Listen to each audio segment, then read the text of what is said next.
The stars looked different from the observation deck of the UES horizon. Commander Jack Freeman stood with his hands clasped behind his back, watching as the massive Viridian station grew larger in the viewport. After 2 years of distant communications, humanity was about to meet the Viridians face to face. Nervous, Commander?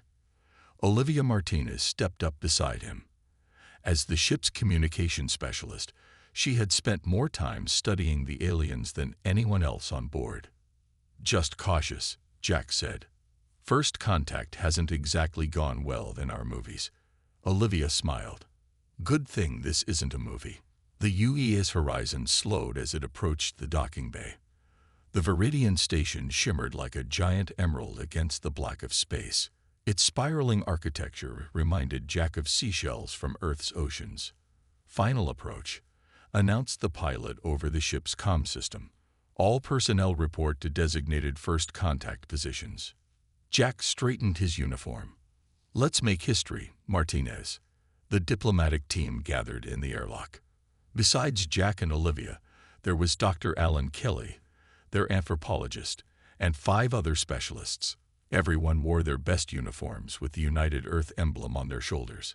Remember, Jack said to his team, we represent all of humanity today. The airlock hissed open, revealing 3 tall, slender aliens. Their skin was pale blue with faint patterns that shifted like clouds. They had 4 arms and large almond-shaped eyes that seemed to change color as they moved.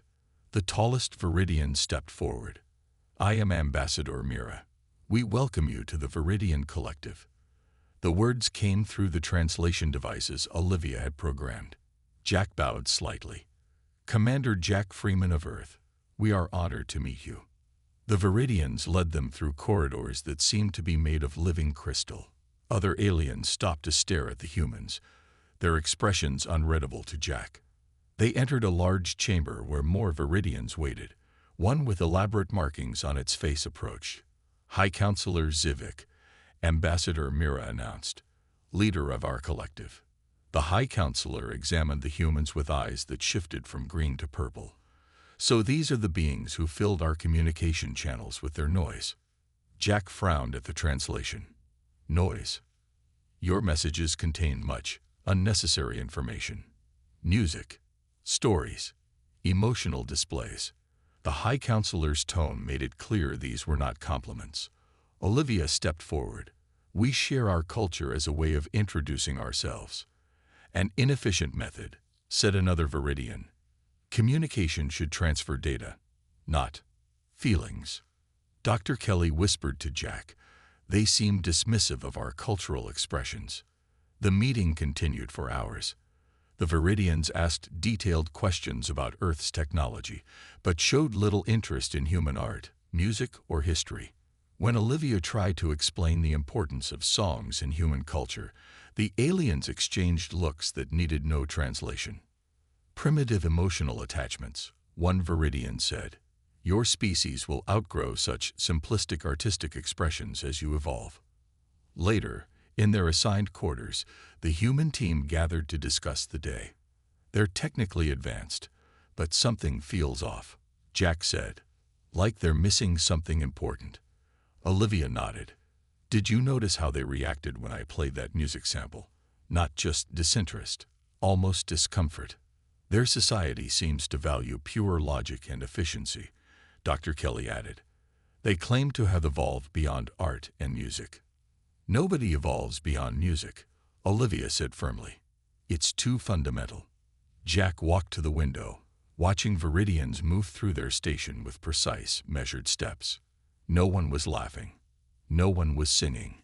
No one seemed to be enjoying anything. Maybe that's our advantage, he said quietly. They don't understand us because they've forgotten something about themselves. What do you mean? Asked Dr. Kelly. Jack turned back to his team. I think our mission just got more complicated. We need to learn why a species so advanced seems to have left something essential behind. And maybe, just maybe, we need to help them remember. Olivia's eyes lit up. I'll keep analyzing their language patterns. There might be clues there, remnants of whatever they've lost. Good, Jack said, because I have a feeling that finding what they're missing might be the key to real understanding between our worlds. Outside their window, the stars continued to shine, silent witnesses to the meeting of two civilizations, one that remembered how to sing and one that had somehow forgotten. 6 months passed. The diplomatic mission had settled into a routine of meetings and careful exchanges. Jack Freeman's team occupied a section of the Viridian station, studying the aliens as much as the aliens studied them. "Access granted," said the Viridian guide, opening a doorway that glowed with soft blue light. "The Archives of Rationalization. You have 2 of your Earth hours." Jack nodded respectfully. "Thank you for this opportunity." It had taken months of negotiations to gain even limited access to the Viridian historical records. Jack and Olivia entered the vast chamber while their guide waited outside.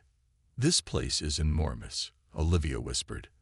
The walls rose hundreds of feet, lined with crystal containers that hummed with stored information. Jack approached one of the interface panels. "Let's not waste time. Start with cultural development records." They worked quickly, scanning through thousands of years of Viridian history. Olivia's translation software struggled with the oldest records, but patterns emerged. "Jack, look at this," Olivia called. References to something called sonic rituals that appear throughout their early civilization. Jack joined her. "What kind of rituals?" "It's vague, but there are descriptions of large gatherings where Viridians would produce organized sounds together." Olivia's eyes widened. "They had music, Jack. Complex music." "So what happened to it?" Olivia navigated through more records. "Here, about 3,000 years ago, something called the Great Rationalization, a complete restructuring of their society." Jack read the translated text. "They deliberately eliminated music from their culture, called it wasteful and potentially dangerous. When they returned to their quarters, they called Dr. Kelly to share their discovery." "Fascinating," the anthropologist said, studying their notes. "These patterns you found, they're remarkably similar to human musical scales. But why would an advanced civilization abandon music?" Jack asked. Dr. Kelly stroked his beard. "Many human societies have tried to suppress art and music at various times, usually during periods of strict control. We need someone who understands music better than we do," Olivia said. Jack nodded. "I know just the person." 2 weeks later, Lisa Johnson arrived on the station. The musical historian seemed out of place in her civilian clothes among the uniformed crew. "Commander Freeman, thank you for bringing me here," she said, shaking Jack's hand. "Your messages about the Viridian sonic patterns were too intriguing to resist." Jack introduced her to the team. "Lisa is one of Earth's leading experts on mathematical music theory." That evening, they showed Lisa everything they had discovered in the archives. "This is extraordinary," she said, examining the patterns. "These aren't just random sounds. This was a sophisticated musical tradition." "Can you reconstruct any of it?" Olivia asked. Lisa nodded slowly. "Maybe, with time." The next day, Jack noticed that several Viridians were watching their team more closely. During a scheduled meeting, High Counselor Zivik questioned him directly. "We understand your team has been researching pre-rationalization archives," the Viridian leader said. "May I ask why?" Jack kept his expression neutral. "We're trying to better understand your culture's development. Some historical periods are better left unstudied," Zivik said. "They do not reflect our current values." Later, Ambassador Mira approached Jack privately. "Commander," she said, her voice quieter than usual, "I must warn you. The Council is uncomfortable with your interest in our ancient practices." "Why?" Jack asked. "What harm is there in learning about your history?" Mira's color patterns shifted in what Jack had learned to recognize as anxiety. The rationalization was necessary. Before it, our people were chaotic, emotional, unpredictable. "Like humans," Jack suggested. Mira's eyes changed to a deep purple. "Yes, and that concerns many of our leaders. That night, Lisa played a simple sequence of notes on a small keyboard she had brought from Earth. This pattern appears repeatedly in their ancient architecture, she explained. It's a fundamental scale. As the sound filled their room, Jack noticed something strange. In the corridor outside, a young Viridian had stopped walking. It stood motionless, its head tilted as if listening. Then, almost imperceptibly, it began to sway. Lisa Johnson spent long hours studying the Viridian archives. She mapped patterns found in ancient buildings and compared them to musical notes. One morning, she burst into Jack's office with excitement on her face. "Commander, I found something amazing," she said, spreading diagrams across his desk. "Look at these patterns in their oldest buildings. The distances between columns match perfect musical intervals." Jack studied the drawings. "You mean their architecture is musical?" "Exactly. Their buildings were designed to create specific sounds when wind passed through them. Their entire cities were giant instruments." Olivia joined them, carrying her datapad. "That's not all. I've been analyzing their communication signals. There are hidden patterns there too, rhythmic sequences embedded in their transmissions." "Could they be accidental?" Jack asked. Olivia shook her head. "Too consistent. I think they're remnants of their musical past. Like muscle memory, their civilization can't quite forget." Lisa pointed to a specific pattern. "This sequence appears everywhere. I believe it's part of something called the Song of Seven Moons. Based on historical references, it was a war song from their imperial period." "A war song?" Jack leaned forward. "Can you reconstruct it?" "I'm trying," Lisa said. "But we need instruments that can produce Viridian tonal ranges." Jack thought for a moment. "Let me talk to Peter." Peter Garcia, the ship's engineer, was a problem solver. When Jack explained what they needed, Peter's eyes lit up with the challenge. "Viridian hearing ranges higher than ours," Peter said, examining Lisa's notes. "But I can build something that produces those frequencies. Give me 3 days." While they waited, tensions on the station grew. A group of Viridian officials requested a meeting with Jack. "Commander Freeman," said a senior official, "we must insist that your team cease its disruptive cultural investigations." Jack kept his voice calm. "May I ask why our research is considered disruptive?" "Your people have been making unauthorized sounds in your quarters. Several young Viridians have been observed lingering near your section. It is creating disorder." After the officials left, Ambassador Mira visited privately. "Commander," she said quietly, "not all Viridians share the Council's view. Some of us are curious about what you've discovered." "The music?" Jack asked. Mira's skin patterns shifted uncomfortably. "We are not supposed to discuss such things. The rationalization teaches that organized sound leads to emotional instability." "But you don't believe that?" Mira hesitated. "I have questions. Many of us younger Viridians do." 3 days later, Peter delivered his creation to Lisa.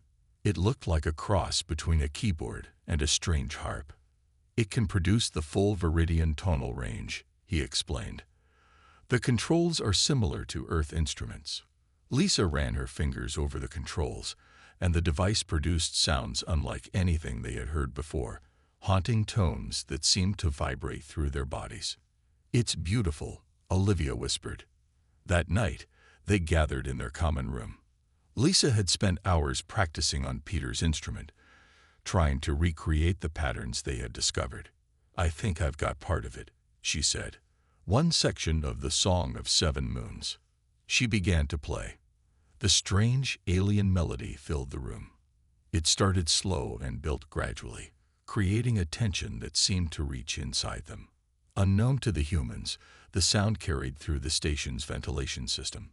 In their quarters, several Viridians froze at the sound. Some older ones trembled, memories stirring that they couldn't quite place. Younger ones moved closer to the walls, trying to hear better. In his private chamber, High Counselor Zivik received an urgent message. He read it, and his skin turned a dark, angry blue. "The humans have gone too far," he said to his aides. "Prepare the notification. They must leave immediately. But in the shadows of the station, groups of Viridians were already gathering, drawn by sounds they had never heard before, but somehow recognized deep within themselves. Jack stared at the message on his screen. The words were polite but firm. The human delegation had 7 Earth days to conclude their mission and lead Viridian space. "They can't just kick us out," Olivia said, reading over his shoulder. "We've made so much progress." "They can, and they are," Jack replied. "Something has them scared."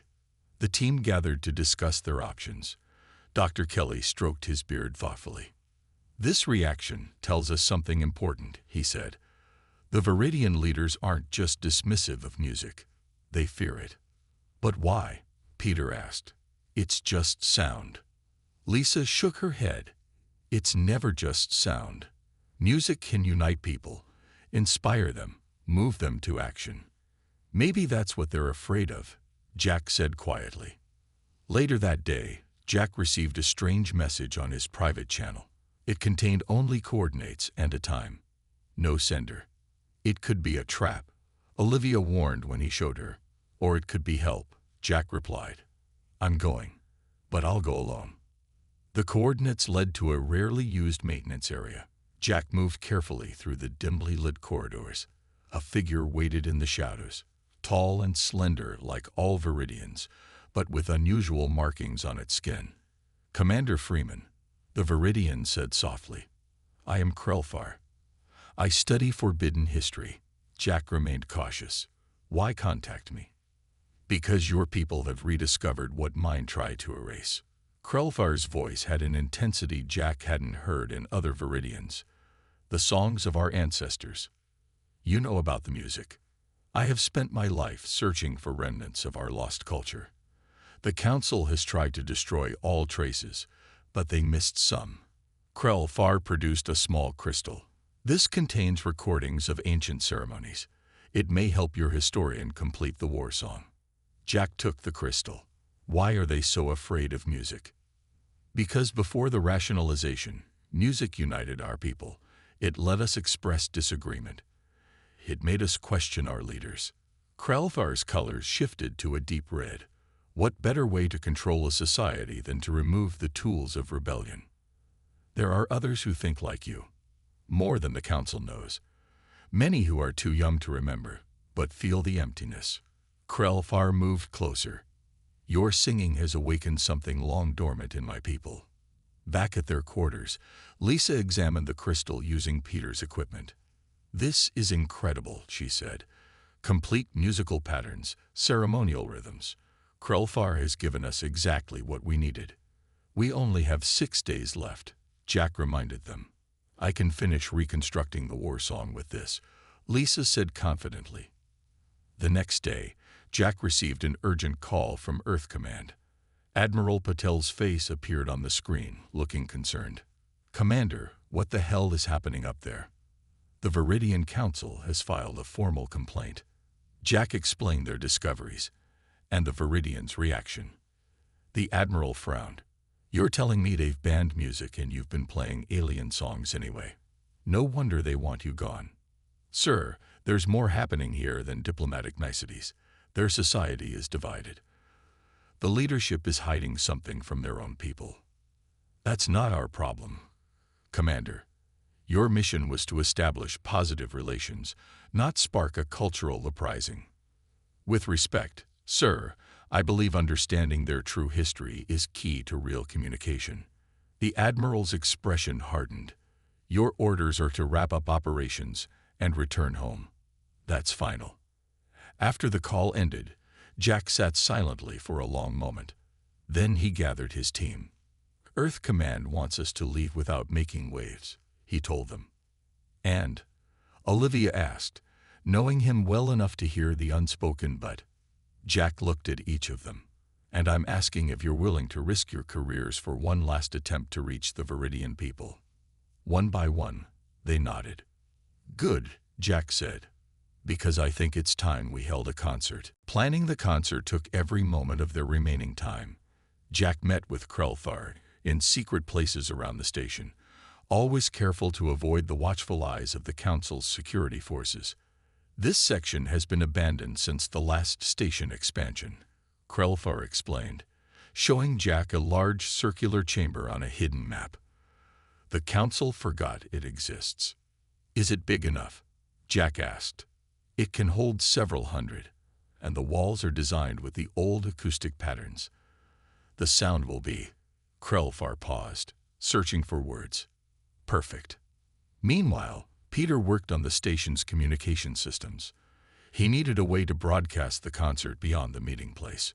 The station uses sound-based data transmission through these conduits, he explained to Olivia. If I modify this junction, we can send the music throughout the public areas. Won't they detect it and shut it down? She asked. Peter grinned. Not if I wrote it through 17 different backup systems. Lisa spent day and night with the crystal Krelfar had provided, finishing her reconstruction of the Song of Seven Moons. She worked with a small group of humans who had musical training, teaching them the alien rhythms and tones. It's challenging, she told Jack during a brief break. The Viridian musical scale has 15 notes instead of our 12. But we're getting it. The night before their deadline to leave, everything was ready. Jack gathered the team for final instructions. This is risky, he reminded them. If anything goes wrong, I take full responsibility. Dr. Kelly raised an eyebrow. We're all adults, Jack. We made our choice. Krelfar says about 50 Viridians will attend, Jack continued. Mostly younger ones, but a few elders who remember the time before the rationalization. Will that be enough? Olivia asked. It has to be, Jack replied. With Peter's broadcast, the rest of the station will hear us too. That night, they moved carefully through the station's service tunnels, carrying their instruments and equipment. The abandoned chamber was larger than Jack had expected, with a high domed ceiling and walls covered in geometric patterns. Viridians began arriving in small groups, moving silently through hidden entrances. They stood awkwardly at first, unsure of what to do. Many had never attended any kind of gathering not organized by the Council. Krelfar stepped into the center of the room. Friends, we are here to reclaim something that was taken from us. These humans have helped us remember what we lost. Jack nodded to Lisa. She stepped forward with her human musicians and began to play a simple earth melody. The Viridians watched in silence, their skin patterns shifting with curiosity. Then Lisa transitioned into the first Viridian piece they had reconstructed, a gentle, flowing song that filled the chamber with strange, beautiful tones. An elderly Viridian near Jack began to tremble. The lullaby of the twin stars, the alien whispered. My grandmother sang this to me before it was forbidden. The music continued, growing more complex. Some younger Viridians began to sway, their bodies remembering movements their minds had never known. Finally, Lisa nodded to her musicians. The Song of Seven Moons, she announced. The war song began low and powerful, building in waves that seemed to make the very air vibrate. Jack felt it in his chest, a calling to something primal and strong.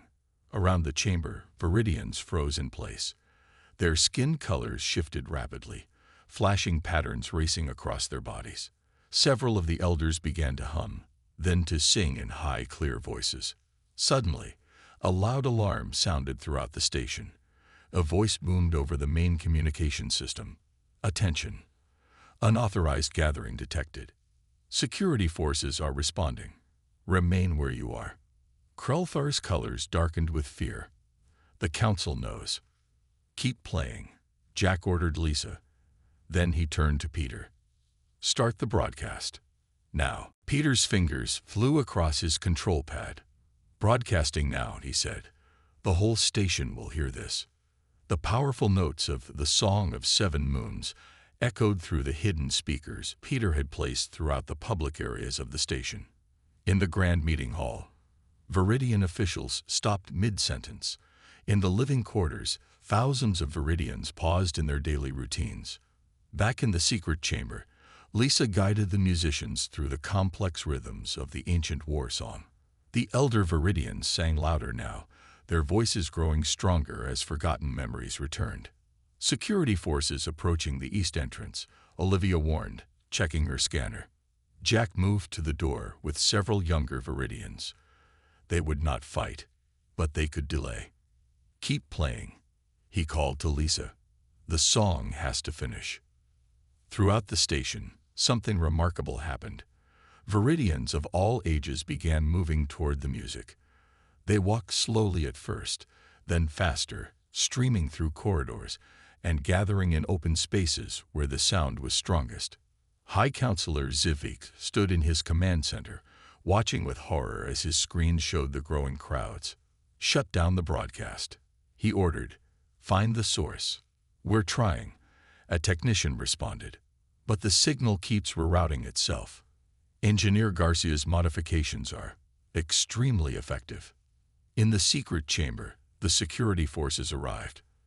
They pushed against the doors, but the crowd of gathered Viridians stood firm, their bodies forming a living barrier. This is your final warning, the security chief announced. Disperse immediately. No one moved. The music continued to build toward its climax. Jack noticed something strange happening to the Viridians around him.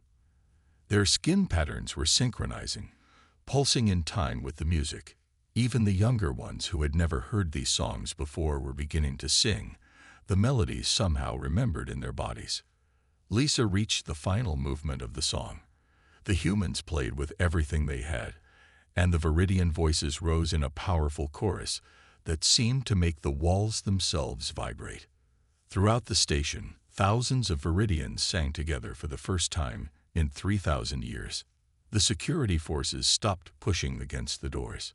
Several of them began to sway, their own skin patterns joining the synchronized waves of light moving through the crowd. When the song ended, there was a moment of perfect silence. Then a new sound filled the air. Viridians talking excitedly to each other, asking questions, sharing feelings they had never expressed before. Ambassador Mira rushed into the command center where Zivik stood frozen in shock. "Counselor, you must come see this," she urged. "The people are changing."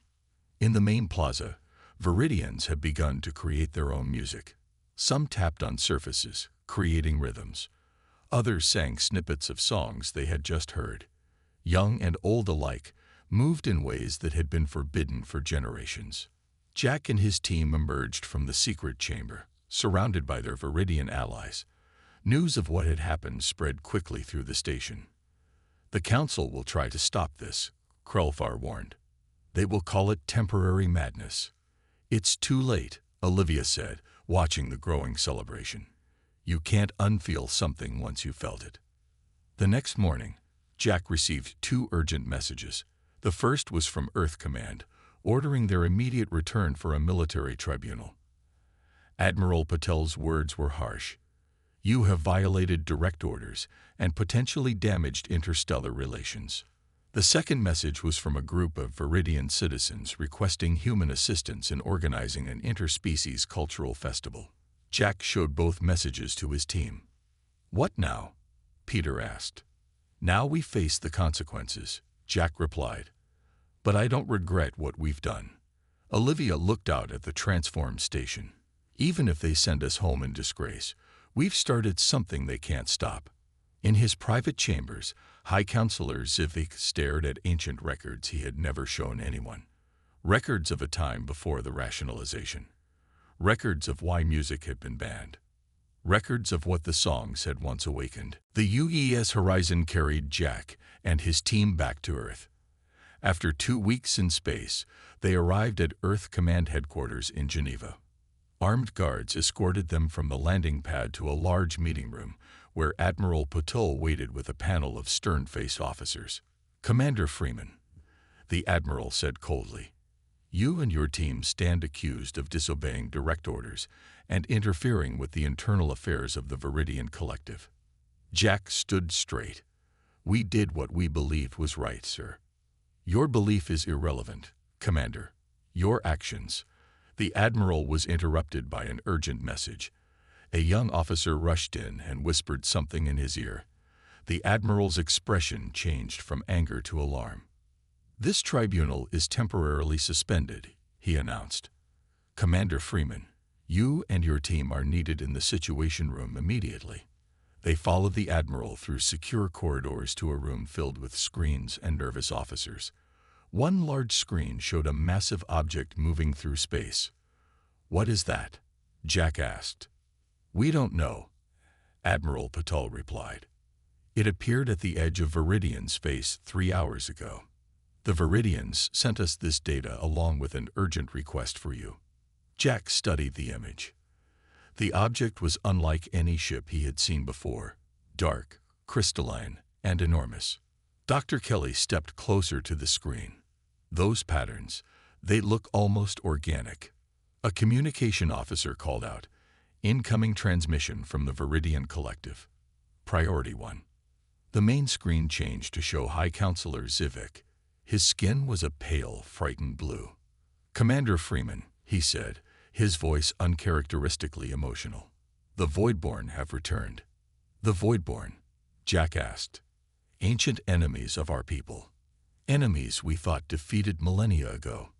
Zivik's colors shifted anxiously. "There is much I must explain, and little time." The High Counselor revealed the truth. Long ago, the Viridians fought a terrible war against the Voidborn, a species that fed on energy and sought to consume the Viridian sun. The Viridians had defeated them using their war songs, complex sonic patterns that disrupted Voidborn communication and navigation. After the victory, Zivik explained, "Our ancestors feared the Voidborn would return if they detected our sonic signatures again.